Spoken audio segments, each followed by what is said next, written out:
The phone in Serena Thompson's hand felt like ice as she stared at the message from her bank.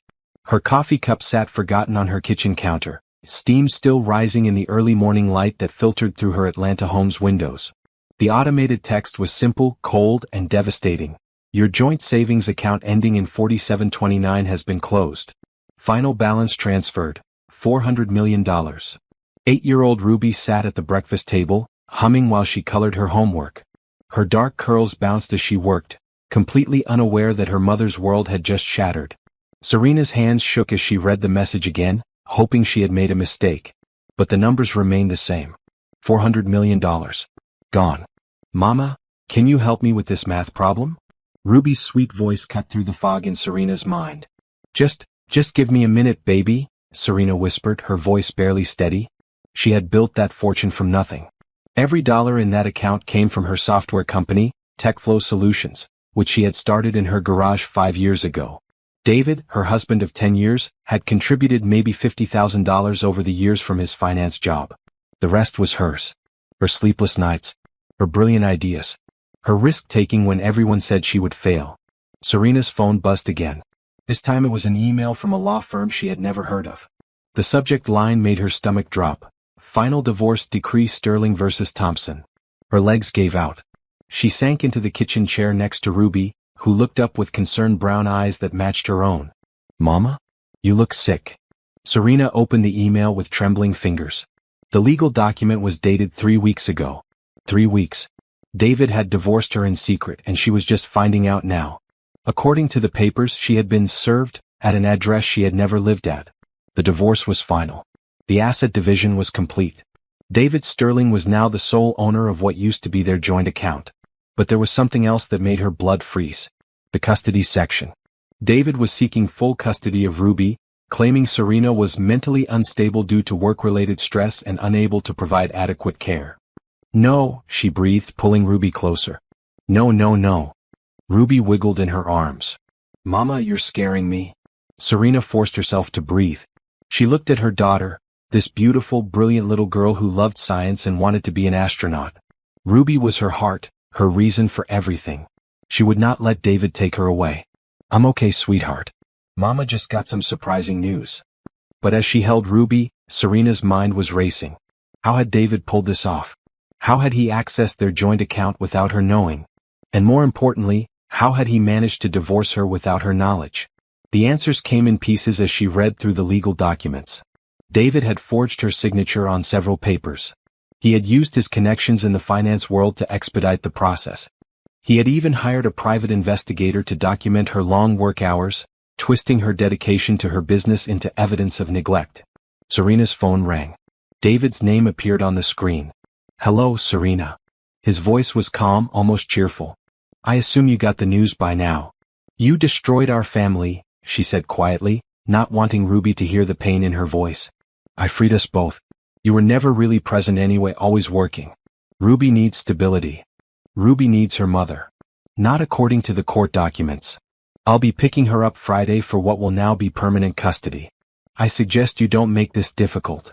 The line went dead. Serena sat in her kitchen, holding her daughter, staring at papers that said her marriage was over and her fortune was gone. David thought he had won. He thought he had planned the perfect betrayal, using the legal system and his financial connections to steal everything from her. What he didn't know was that Serena Thompson had not survived the brutal world of tech entrepreneurship by being naive. She had not built a $400 million company by being unprepared for betrayal. And she had not spent the last 10 years married to a finance executive without learning a few things about protecting her assets. David Sterling thought he was 3 steps ahead. He had no idea that his wife had been 5 steps ahead of him for months. 3 hours later, Serena sat in her lawyer's office with a folder full of documents that would change everything. But first, she had to play the part of the devastated, helpless wife. She had to let David think he had won. Because the best revenge is served cold, and Serena Thompson had been preparing this dish for a very long time. Carmen Rodriguez found Serena sitting in her car outside Ruby's school, staring at nothing. It had been 3 days since the divorce bomb dropped, and Serena looked like she hadn't slept in weeks. Girl, you look terrible, Carmen said, sliding into the passenger seat.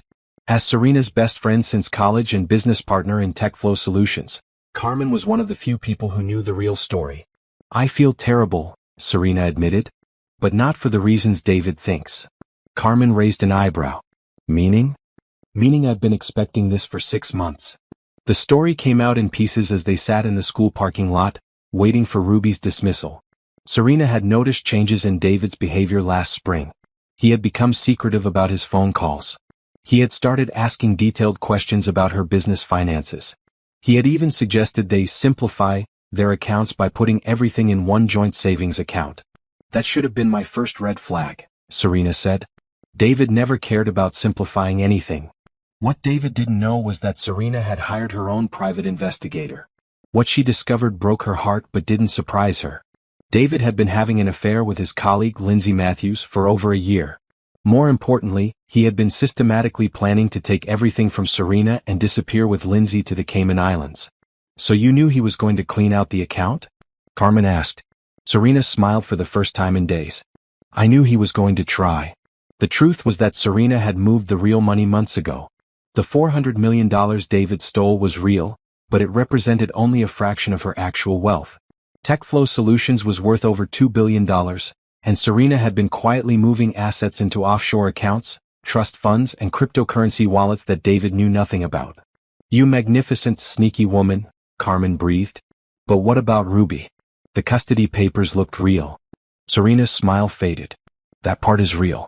And that's the part I'm going to destroy him for. The next morning, Serena put on her best devastated wife performance. She called David crying, begging him to reconsider the divorce. She pleaded with him to let her keep Ruby. She even offered to sign over her remaining business assets if he would just give her another chance. David ate it up. I'm sorry, Serena, but it's too late. The divorce is final. Ruby will be better off with me. Please, David. I'll do anything. I'll sell the company. I'll give you everything. You don't have anything left to give, he said coldly. I made sure of that. But while Serena was playing the broken wife on the phone, she was also typing commands into her laptop. With a few keystrokes, she activated a plan she had been preparing for months. First, she triggered an automatic audit of TechFlow Solutions books. The audit would reveal that the company was worth far more than the $400 million David had stolen, and it would raise questions about how David had gained access to funds that weren't legally his to take. Second, she released a software update that contained a hidden tracking program. This program would monitor any attempt to access TechFlow's systems or data. David had been stealing proprietary information to share with competitors, and now Serena would have proof. Third, she activated a legal trust fund that transferred all her real assets to Ruby's name, with Serena as the guardian. David could steal from his wife, but he couldn't steal from his own daughter without facing federal charges. Carmen watched in amazement as Serena orchestrated her counterattack from her kitchen table while making Ruby's lunch. You've been planning this for months, Carmen said. I've been planning this since the day I met David, Serena replied quietly. My mama taught me to always have an exit strategy. She said never depend on a man to take care of you because the only person you can truly count on is yourself. Grace Thompson had raised Serena alone after her father left when she was 5. As a teacher in South Atlanta, Grace had worked 2 jobs to put Serena through school. She had taught her daughter to be independent, to be smart, and to always protect what was hers. Mama didn't raise no fool, Serena murmured, echoing her mother's favorite saying. That afternoon, Serena received a call from Mr. Henderson at the bank. His voice was nervous. Mrs. Thompson, I need to speak with you immediately. There's been an irregularity with your account closure. Serena feigned confusion. What kind of irregularity? Well, it appears that Mr. Sterling may not have had the legal authority to access those funds. Our audit department has some questions. Of course they did. Because Serena had structured the account so that any large withdrawal would trigger an automatic review. She had also made sure that her business income was clearly documented as separate property, not marital assets. I don't understand, Serena said innocently. David told me the divorce gave him rights to the account. That's what we need to discuss. Can you come in today? While Serena was at the bank, David was at his lawyer's office, celebrating his victory. He had no idea that federal investigators were already looking into his financial activities. He had no idea that his new girlfriend Lindsay was about to be arrested for helping him steal proprietary software. And he had no idea that the Cayman Islands account he planned to escape to had been frozen by international banking authorities. David Sterling thought he had executed the perfect crime. He was about to learn that he had walked into the perfect trap. David's confidence began to crack exactly 1 week after he had cleared out the joint account. He was sitting in his downtown Atlanta office, planning his resignation letter, when his assistant knocked on his door. "Mr. Sterling? There are some federal agents here to see you." FBI Special Agent Maria Santos and IRS Criminal Investigation Agent Robert Chin entered his office with briefcases and serious expressions. David's throat went dry. "Mr. Sterling, we're investigating irregularities in several financial transactions connected to your recent divorce proceedings," Agent Santos said. "We need to ask you some questions." While David was sweating through his interview with federal agents, Serena was having a very different kind of meeting. She sat in the conference room of Atlanta's most prestigious family law firm, across from Judge Patricia Coleman, who was reviewing the emergency custody motion Serena had filed. "Mrs. Thompson," Judge Coleman said, "these are very serious allegations you're making against your ex-husband." "Yes, Your Honor. I believe my daughter is in danger." The evidence was overwhelming. Serena's private investigator had documented David's affair, his plans to leave the country, and his systematic theft of marital assets. More damaging was the digital evidence showing that David had been selling TechFlow's proprietary software to competitors for months. "Your Honor," Serena's attorney said, "Mr. Sterling obtained his divorce through fraud. Mrs. Thompson was never properly served, and the asset division was based on incomplete financial disclosure. He hid the fact that he was actively stealing from Mrs. Thompson's business." Judge Coleman frowned as she read through the documents. "This is highly irregular. How did the original divorce proceed without Mrs. Thompson's knowledge?" The answer was ugly but simple. David had bribed a process server to lie about delivering the divorce papers. He had used his finance connections to expedite the court proceedings. He had even forged Serena's signature on several documents. "We're asking for an emergency suspension of the original custody order," Serena's attorney continued. "And we're asking for Mr. Sterling's immediate arrest for fraud, forgery, and theft." Meanwhile, David was learning that his carefully planned escape route had been blocked at every turn. The Cayman Islands account he had set up was frozen. Lindsay Matthews had been arrested that morning for corporate espionage, and the $400 million he thought he had stolen was somehow no longer in his control. "I don't understand," he told Agent Santos. "The money is mine. The divorce gave me half of everything. Mr. Sterling, our forensic accountants have determined that the funds you accessed were not marital property. They were business assets belonging solely to Mrs. Thompson's company. You didn't steal from your wife, you stole from a corporation." David's face went white. Corporate theft was a federal crime with serious prison time. "That's impossible. Serena put that money in our joint account." "Actually, Mr. Sterling, she didn't. The money was in a business account that happened to have both names on it for administrative purposes. But the account was clearly designated as corporate property, not personal assets." As Agent Santos spoke, David realized he had been outplayed. Serena had let him think he was stealing marital assets, when in reality he had been stealing from her business. The difference meant the difference between a civil divorce proceeding and federal criminal charges. That evening, Serena picked up Ruby from her after-school program as if it were any normal day. Ruby chatted about her science project while they drove home, completely unaware that her father was sitting in a federal holding cell. "Mama, is Daddy coming to dinner tonight?" Ruby asked as they pulled into their driveway. Serena's heart ached. Despite everything David had done, Ruby loved her father. This would be the hardest part of everything, protecting Ruby while she learned the truth about who David really was. "No, baby. Daddy has some work things to take care of. It might be a while before we see him." Ruby accepted this with the resilience that children somehow possess. She skipped into the house, excited to show her grandmother the drawing she had made at school. Grace Thompson was waiting in the kitchen, and she took one look at her daughter's face and knew everything had gone according to plan. "How you feeling, baby girl?" Grace asked, pulling Serena into a hug. "Like I want to cry and celebrate at the same time," Serena admitted.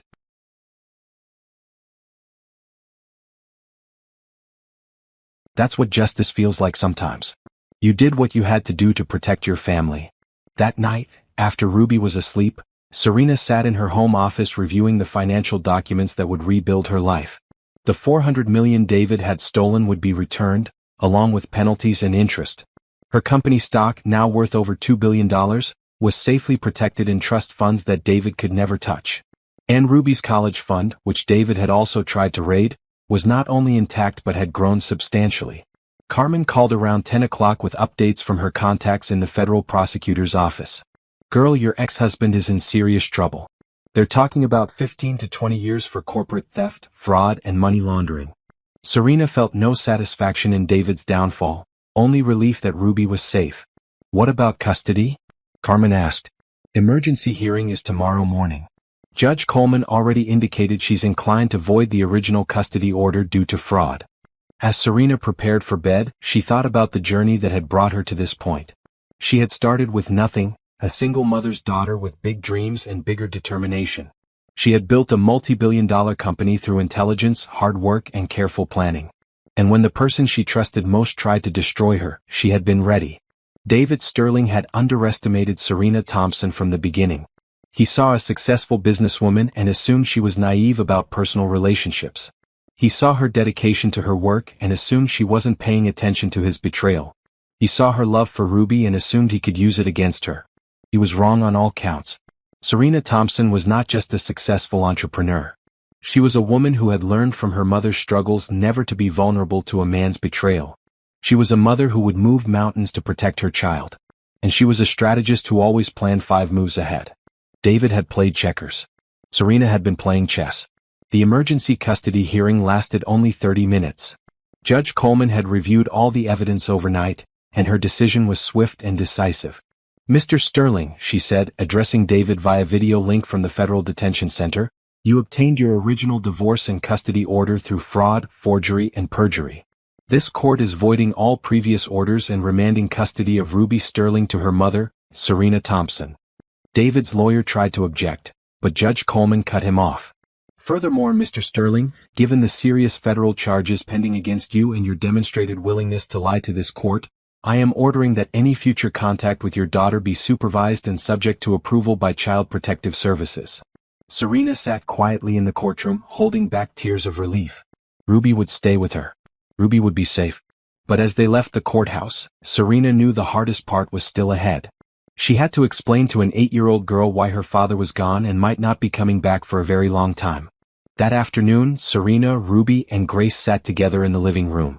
Serena had prepared for this conversation, but no amount of preparation made it easier. Ruby, sweetheart, I need to talk to you about Daddy. Ruby looked up from her coloring book with curious eyes. Is he still working? Daddy made some bad choices, baby. He took some money that didn't belong to him, and now he has to face the consequences. Ruby processed this with the straightforward logic of childhood. Like when I took cookies from the jar without asking? Yes, but much more serious. Daddy might have to stay away for a long time. To Serena's surprise, Ruby didn't cry. Instead, she climbed into her mother's lap and hugged her tightly. It's okay, Mama. We still have each other. And Grandma Grace. We're still a family. Grace wiped tears from her eyes. That's right, baby girl. Family isn't about who's here or who's gone. Family is about love, and we have plenty of that. Over the next few weeks, life began to settle into a new normal. Serena returned to running TechFlow Solutions with renewed energy. The company's stock had actually risen during the scandal, as investors were impressed by her strategic thinking and crisis management skills. Carmen had taken over more of the day-to-day operations, allowing Serena to spend more time with Ruby. They established new routines: science experiments on Saturday mornings, cooking lessons on Sunday afternoons, and bedtime stories every night. The financial recovery was swift. The federal government returned the stolen $400 million, along with penalties that brought the total to nearly $500 million. Serena used the extra money to establish a scholarship fund for single mothers pursuing careers in technology.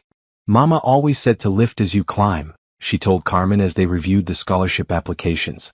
David's trial was scheduled for the following year, but his lawyer was already negotiating a plea deal.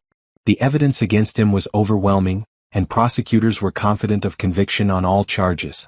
Lindsay Matthews had already pleaded guilty and was cooperating with investigators. But the most important healing was happening at home. Ruby was thriving in her new environment. She joined the school's science club and started talking about becoming a computer programmer like her mother. I want to build apps that help people, she told Serena one evening as they worked on homework together. That's exactly what technology should do, Serena replied. It should make the world better. 6 months after David's arrest, Serena received an unexpected visitor at her office. David's mother, Patricia Sterling, appeared without warning, looking tired and ashamed. "Serena, I owe you an apology," the older woman said. "I raised David to be better than this. I'm horrified by what he did to you and Ruby." Serena had always liked Patricia, and she could see the genuine pain in her eyes. "Mrs. Sterling, David's choices aren't your fault. I want to see Ruby sometimes if you'll allow it. I know I don't have any legal rights, but she's my granddaughter. I love her." Serena considered this carefully. Ruby deserved to know her grandmother, and Patricia had never been anything but kind to both of them. "We can arrange visits," Serena said. "Ruby would like that." As Patricia left, promising to call soon to set up their first visit, Serena reflected on how much her life had changed. A year ago, she had been trapped in a marriage with a man who was stealing from her. She had been isolated, working too much, and missing precious time with her daughter. Now she was free. Her business was thriving. Her relationship with Ruby was stronger than ever. And she had learned that she was capable of protecting everything that mattered to her.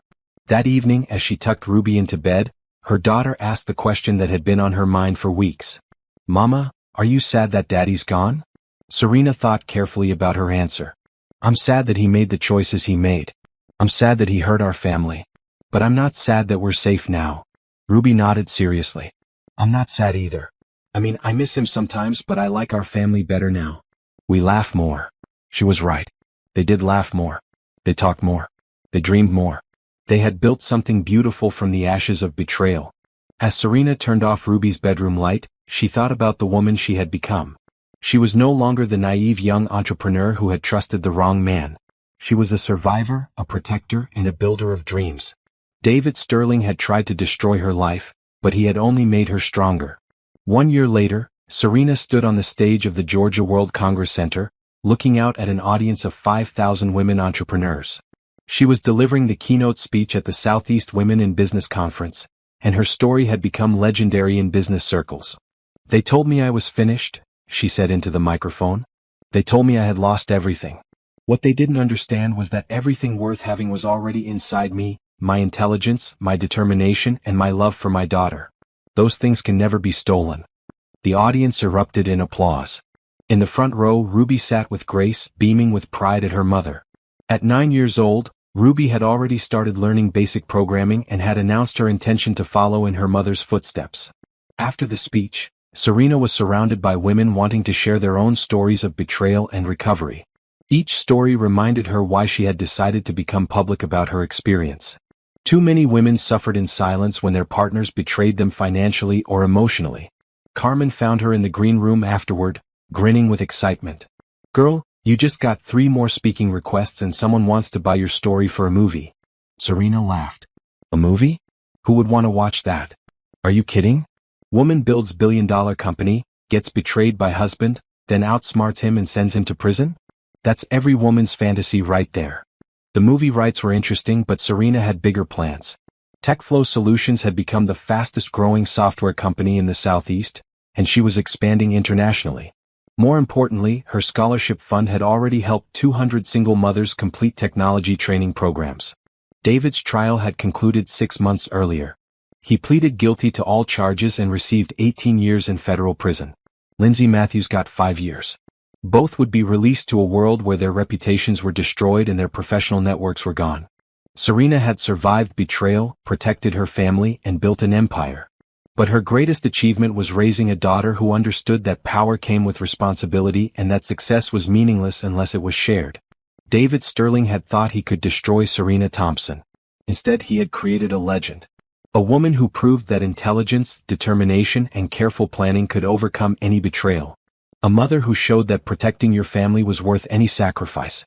An entrepreneur who demonstrated that true wealth came from building something that outlasted your own lifetime.